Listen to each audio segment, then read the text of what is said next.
How to fix something up in the air. You can see that I'm in playtime here, and I can this object flies up in the air, but comes back down.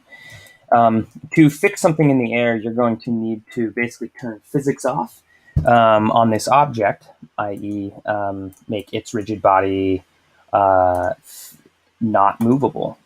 Okay, so this is one of the ways to do that.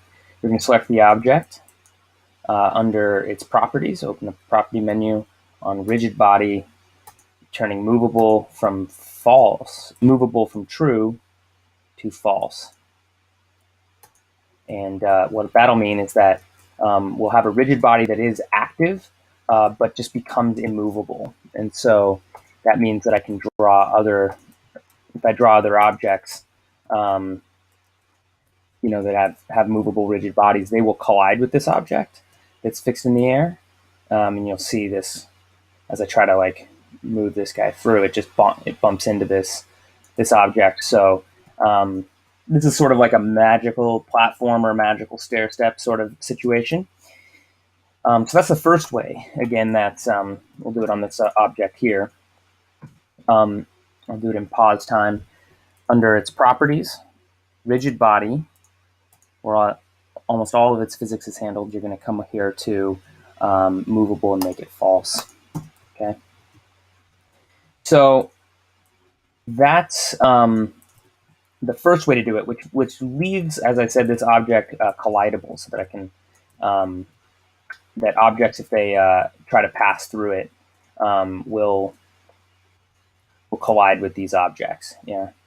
Now, another way to do this is kind of not like a magical stair step, magical platform that actually lets things rest on it, but it's to actually just turn off the rigid body entirely. And so changing active to false. Movable can be anything it wants to be if it's false. So basically, if it's inactive, nothing else matters. But if it is active and movable is false, then all the rest of this applies, basically. So you can think of this kind of going top down, which means that things will react to, as they collide with it, react to its friction and so on. But if you set it to inactive, let's take a look. You can pass right through it. So this is kind of like, I think of this as sort of like floating ghost, right? These things are traversable, they're passable, and you can kind of pass through them. And that means there is no, the rigid body is inactive. So that's another way to have things in the air.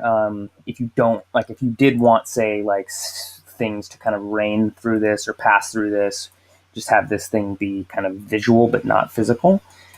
That's when you're going to want to make its rigid body inactive. And then lastly, a pretty similar concept. If you know you're never going to want that rigid body ever again, you can remove it. And to remove it, you come to this triangle right here, and you'll hit remove attribute. And then it no longer has a rigid body. So it can never be toggled on and off. Whereas this one, which still has a rigid body, I make it inactive and movable. Movable, true, but since it's inactive, it's not moving. As soon as I make it active, it will fall. Oh, and if I'm in playtime, right? So if I go into playtime, let's go into playtime with active false. And when I make active true, it'll fall. Cool.